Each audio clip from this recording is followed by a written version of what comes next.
NCU PG history student তোমাদের final এক্সামের জন্য ফাইনাল সাজেশন দিতে চলেছি। ফার্স্ট ইয়ার পেপার 2 এর 18, 12 এবং 7 মার্কসের সাজেশনগুলি বলবো, তোমরা সবাই নোট করে নাও। আমাদের সেন্টার থেকে ফাইনাল এক্সামের জন্য খুব স্বল্প মূল্যে 100% কমনযোগ্য নোট সাজেশন প্রত্যেক ছাত্রছাত্রীকে দেওয়া হচ্ছে। আগ্রহী ছাত্রছাত্রীরা স্ক্রিনে দেওয়া আমাদের সেন্টারের নম্বর 7864819403 এই নাম্বারে যোগাযোগ করবে। পেপার 2 এর 18 মার্কসের সাজেশনগুলি বলছি, সবাই নোট করে নাও। প্রথম প্রশ্নটি হলো, সিরাজের সঙ্গে ব্রিটিশ ইস্ট ইন্ডিয়া কোম্পানির বিরোধের কারণগুলি আলোচনা করুন। পরবর্তী প্রশ্ন হলো, সাঁওতাল বিদ্রোহ।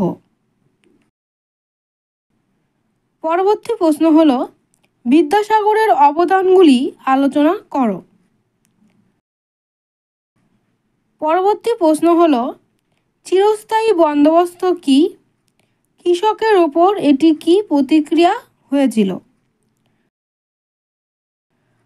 পরবর্তী প্রশ্ন হলো, ভারতের পাশ্চাত্য শিক্ষা প্রসারে ইতিবাচক ও নেতিবাচক প্রভাব কি কি ছিল?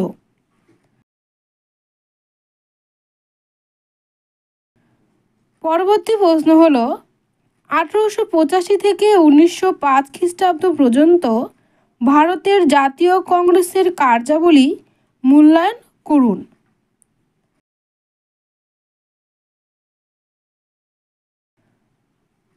পরবর্তী প্রশ্ন হলো, লর্ড ডালহৌসি কিভাবে ভারতে ব্রিটিশ সাম্রাজ্য বিস্তার করেছিল?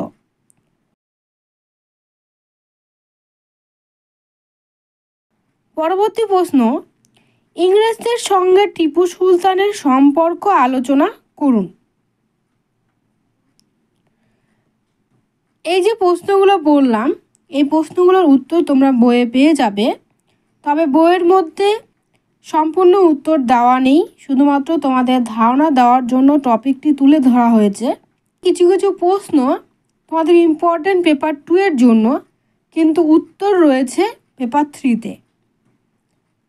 কিন্তু উত্তর তোমরা বইয়ে পেয়ে যাবে, টপিকটি ঠিকভাবে দেওয়া নেই। যে প্রশ্নগুলো 18-র জন্য মেনশন করে দিচ্ছি, সেগুলো শুধুমাত্র 18-র জন্য পড়বে এরকম নয়, 12-র জন্যও পড়ে রাখবে, শর্টেও আসতে পারে। পরীক্ষা হলে খুব ঘুরিয়ে প্রশ্নপত্র দেওয়া হয়, আগের বছর দেওয়া হয়েছিল।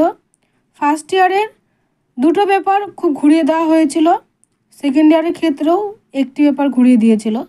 সেক্ষেত্রে যখন প্রশ্নপত্র দেওয়া হবে, প্রশ্নপত্রটি ভালো করে দেখবে, দেখে নিয়ে উত্তর লেখা স্টার্ট করবে।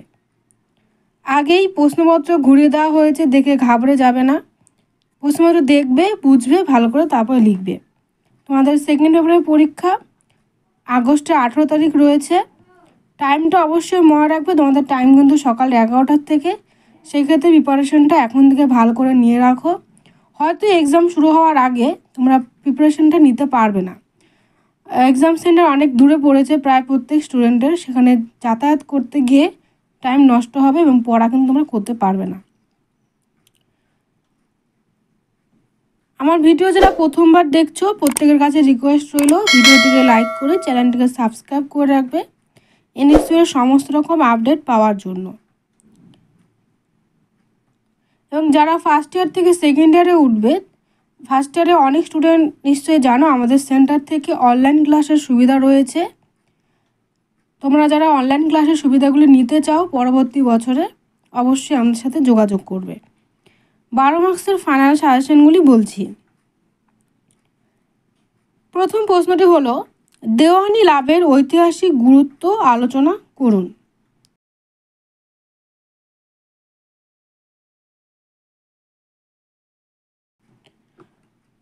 পরবর্তী প্রশ্ন হলো, মহীশূর রাজ্যের পতনের কারণগুলি কি কি?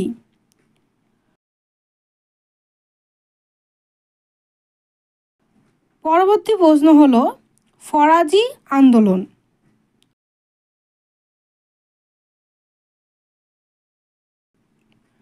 পরবর্তী প্রশ্ন হলো, কোল বিদ্রোহ।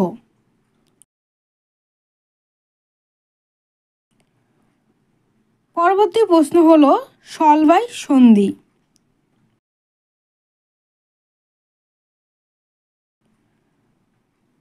পরবর্তী প্রশ্ন হলো বক্সারের যুদ্ধের প্রধান কারণগুলি কি কি ছিল? পরবর্তী প্রশ্ন হলো আর্য সমাজের অবদান কি? যে সমস্ত ছাত্রছাত্রীরা এই সাজেশনগুলির উত্তরপত্র আমাদের সেন্টার থেকে নিতে চাও, তোমরা অবশ্যই স্ক্রিনে দাও আমাদের সেন্টারের নম্বর 7864819403 এই নাম্বারে যোগাযোগ করবে। তোমাদের এক্সাম খুবই সামনে, তো যারা নিতে চাও তাড়াতাড়ি যোগাযোগ করবে। 7 মার্কসের ফাইনাল সাজেশনগুলি বলছি। প্রথম প্রশ্নটি হলো ইয়ং বেঙ্গল। পরবর্তী প্রশ্ন হলো স্বামী বিবেকানন্দ কিভাবে ভারতীয় যুব সমাজকে প্রভাবিত করেছিল? পরবর্তী প্রশ্ন হলো সম্পদ নিষ্কাশন কাকে বলে?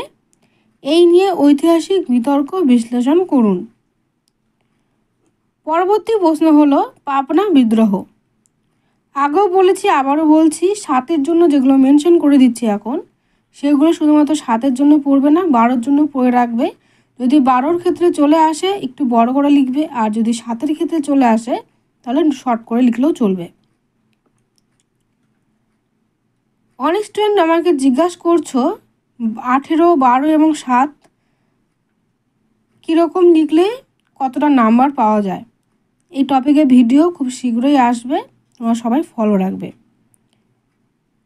পরবর্তী প্রশ্ন হলো অধীনতামূলক মিত্রতা নীতি সম্পর্কে একটি নিবন্ধ লেখো। পরবর্তী প্রশ্ন হলো ওয়াহাবি আন্দোলন অথবা তিতুমিরের বিদ্রোহ। পরবর্তী প্রশ্ন হলো প্রার্থনা সমাজের অবদান কি?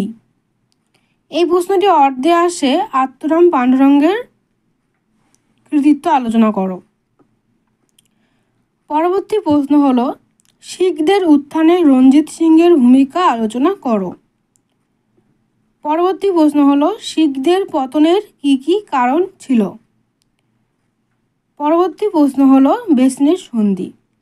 ভিডিওটি অবশ্যই ফ্রেন্ডদের সাথে শেয়ার করবে এবং তোমাদের কোন পেপারের ওপর সাজেশন প্রয়োজন অবশ্যই কমেন্ট করে জানাবে। খুব শীঘ্রই আপলোড করার চেষ্টা করব।